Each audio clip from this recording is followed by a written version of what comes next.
and I call the member for Cook. Thank you, Deputy Speaker. The member for Lalor talks about incredible results, talks about inflation moderating. Well, I wonder whether the average family in Cook, my electorate, feels like this Labor government is delivering incredible results. Because are real wages really going up? Like, yes, it's great to have a pay rise, but what we need to talk about are real wages. Real wages. And real wages have collapsed almost 9%. Real wages are when you look at what's happening to prices and then what's happening to income.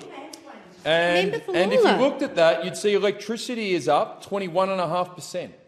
What that means, it's doubling every 3 years. And it's great to pat yourself on the back for $300 in energy relief, but bills are up almost $1,000.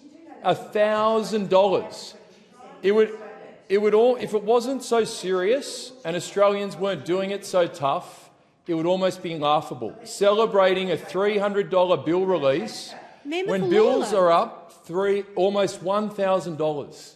The people in my electorate feel sick. They're making tough choices. They're making tough choices depending on what they'll eat at night, how they pay their school fees. They're not celebrating a $300 bill relief because they're $1,000 up.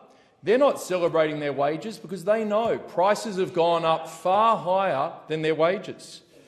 Gas is up 22.5%. Their gas bill is doubling every 3 years. Homes are up 14%. Homes are doubling every 5 years. For those who are renting, they're up 14.2%. They're doubling every 5 years. So those wage rises you were talking about, when you look at the cost, what these people have to spend, and this is in the last 2 years. In the last 2 years,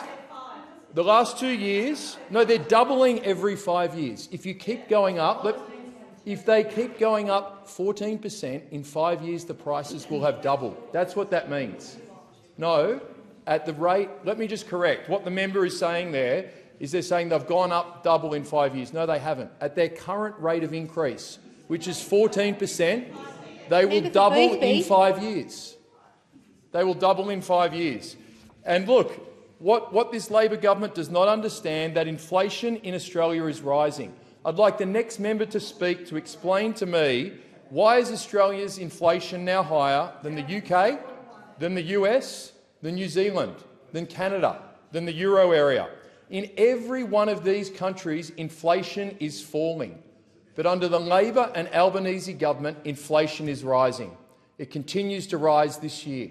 So why are we so different to every other advanced economy in the world? What makes Australia special? Why are Australian families and Australian consumers being subjected to this inflation, these higher interest rates for longer? Well, I'll tell you why. You've got a Labor government that is just not prioritising cost of living. They're paying lip service to it, but they're not. Because in their budget it's so expansionary. They have spent an extra $30,000 per household in their budget. And I would ask the average Australian household at home, do you feel $30,000 better off? Because that is what this government has spent for you. Where could that money have better gone? I'm sure the average Australian family would have much rather $30,000 in their bank balance than being spent in your budget, in this expansionary budget. Now, if the government was really serious about improving cost of living standards, they wouldn't just look at wages but at productivity. But productivity is being completely ignored by this government. Productivity has contributed to more than 80% of the growth in Australia's living standards over the past 30 years. But what's happened to it under the Labor government?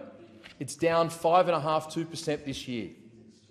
So the Australian government cannot improve real wages or real household wealth or living standards while it's letting productivity crater. 5.2% down just this year. And I'd love to hear what the next member is planning to do about productivity. I'd love them to address this. But instead of working on productivity improving reforms, working with the Labor states on stamp duty or payroll tax, they're patting themselves on the back. Patting themselves on the back for tax relief when actually wages are going down. Patting themselves on the back for giving $300 in energy relief when energy bills are up $1,000. If Australians weren't doing it so tough, it would almost be laughable. The irony would be delicious. But the average Australian family is struggling. They see through these supposed tax cuts, through these supposed energy bill reliefs. They see straight through it because they know they're worse off.